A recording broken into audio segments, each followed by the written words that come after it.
Have you ever wondered how to get those jaw-dropping curves without having to get surgery? I'm going to help you make it make sense. We're going to start with the anatomy of the sides of the glutes, and we're going to break down the different muscles that all contribute to the great curvaceous look. If you're ready to learn the secrets, keep on watching. So it all comes down to several muscles that are around the glute area. The first to know is the gluteus medius, and this is located on the outer surface of the pelvis. And the main job for it is for stabilizing you when you're walking. And a well-developed gluteus medius adds to your hips, giving you that rounded booty look. So next is the gluteus minimus, which is right underneath the gluteus medius, and it helps with abduction and internal rotation. It is smaller in size, but when developed, it helps lend to the look of your gluteus medius and giving that an enhanced fuller look. And it specifically will add to the lateral, the side projection of your glute. The third one, okay, so we all know the gluteus maximus.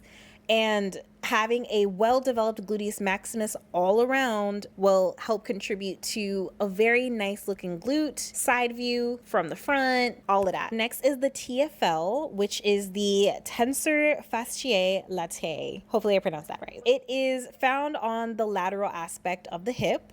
It assists with things like hip abduction, internal rotation, and stabilization. That paired with the iliotibial band helps provide lateral support. That also will contribute to the overall look of your hip area. So this is another one of the smaller muscles that can be easily fatigued, so you gotta be careful how you go about it. But nevertheless, when it is developed, it will add to that side protrusion. When you put the gluteus medius, the gluteus minimus, and the TFL all together, that whole group right there is what you call the hip abductors. They help move the leg away side to side from your body's midline, and it helps increase the lateral dimension of your hips. Next, I bet you wouldn't even have thought of this, but your quads actually play a little bit into your side glute look and feel as well. They are on the front of your thighs, but they are also on the sides as well. And this just overall helps with the side look of your thighs in general. So giving you that enhanced popped side rounding curvaceous like V formation. And then we have the hip external rotators. So this group, it includes muscles like the piriformis, the gemellus, and the obturator internus. The primary function is to rotate the thigh outward, but they can also add bulk to the hip area as well. So this can give the perception of, you got it, wider hips. So now that we know all the muscles that contribute to the overall side glute look, then we want to use the right exercises, right? So that we can approach these areas of the leg intentionally and carefully as well. Now, depending on how hard you train these muscle groups, you can do them 2 to 3 times a week, especially for the smaller muscles and things like that. You want to make sure that they are as healed as possible before going back in and then doing another session again. So I'm just gonna run through the different parts of the glute and then the different groups in general. And then we're gonna start seeing which exercises are best for which. So starting with the gluteus medius, side-lying hip abductions, clamshells, and banded lateral walks are going to be super effective. And honorable mention will definitely be the gluteus medius kickbacks on the cable machine. Those are so good and so effective when you do them properly and you have that mind to muscle connection going. You'll definitely feel it the next day for sure. Next, for the gluteus minimus, hip abduction machine and the single leg squats, those challenge hip stabilization. So in turn, it'll start to work that tiny stabilizing muscle inside of your hip and grow it as well to lend to the protrusion of your side glute. Another one that's an honorable mention as well are the standing abductions. I think that's what you call it. Basically, when you're standing, you have a slight bend to your body. One of your legs has a bent knee, holding onto a plate or a dumbbell, something heavy resting on your knee. And then your other leg is your supporting leg. And then pretty much it's like the abduction machine, but you have the added challenge of standing. So there is the stabilization on the leg that you're leaning on. And then there's also the work that you're doing for the leg that is pushing the weight up and down. That can be super effective, and dare I say, it can work a little bit better than the hip abduction machine, in my opinion. But I pair the two, especially depending on the machine availability, how quick I need to move through workouts and things like that. Next is the Gluteus Maximus. So this one is all about big movements, right? So you got hip thrusts, you got squats of all types, and deadlifts like RDLs. Those will be perfect for your Gluteus Maximus. Honorable mention again, doing a squat to RDL superset on the cable machine.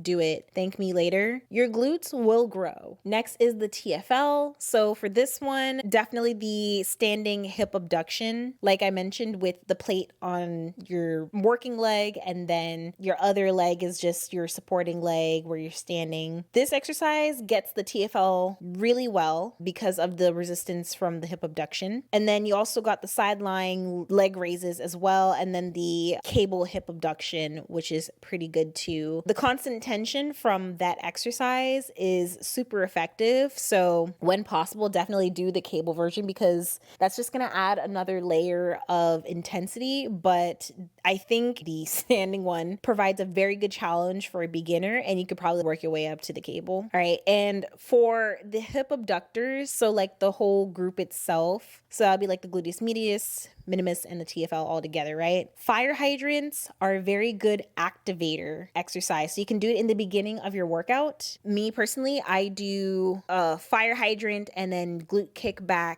warm up, so that really gets my hips going. You could also do monster walks as well, or you could do standing or seated hip abduction machine as well. You could use a lightweight for that as a warm up, and then you can go in and use that as a full on workout, like the actual exercise. The quads, Bulgarian split squats. And I don't even know if I want to suggest any other ones. Well, step ups are pretty good too. They basically do the same movement, but I will say Bulgarian split squats are super effective in the sense that that single leg movement lends itself to the gluteus minimus working, because you have to stabilize your leg.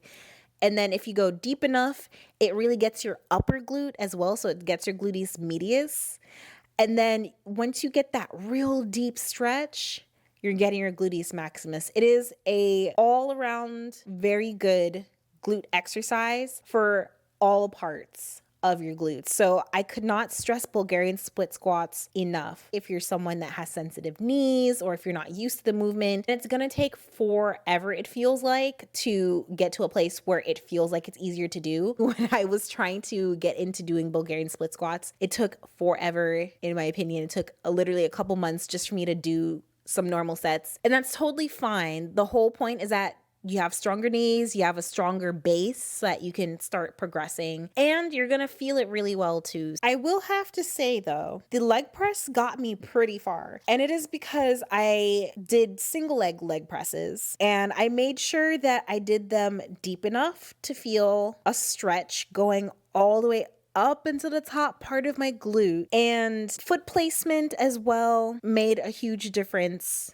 for sure, and really driving in my heel into that platform. All of those contributed to it feeling like doing step ups. So single leg press then starts to give you movements that mimic Bulgarian split squats and step ups. And might I add, that is really how I got into practicing those movements without my knee having to hold on to my body weight. Next thing you know, with the help of some knee braces as well, I'm now able to do Bulgarian split squats, body weight with ease. And now I have to start adding weights. If you progressively work on getting a little bit stronger and not trying to mud it in the beginning, then you're going to see some good results, and you won't injure yourself, and you won't cause damage to an otherwise sensitive knee. All right, last but not least, just the overall group for the hip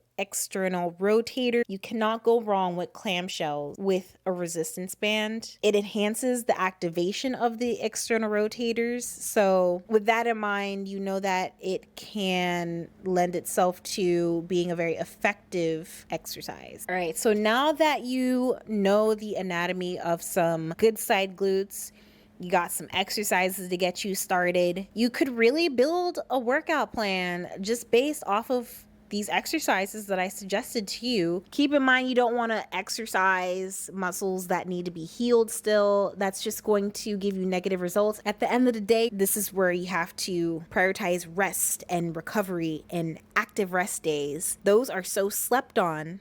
But that's where your glutes are growing. You go to the gym to break down your muscles, and then it's the stuff that you do after to help repair and heal yourself that actually lends to your look.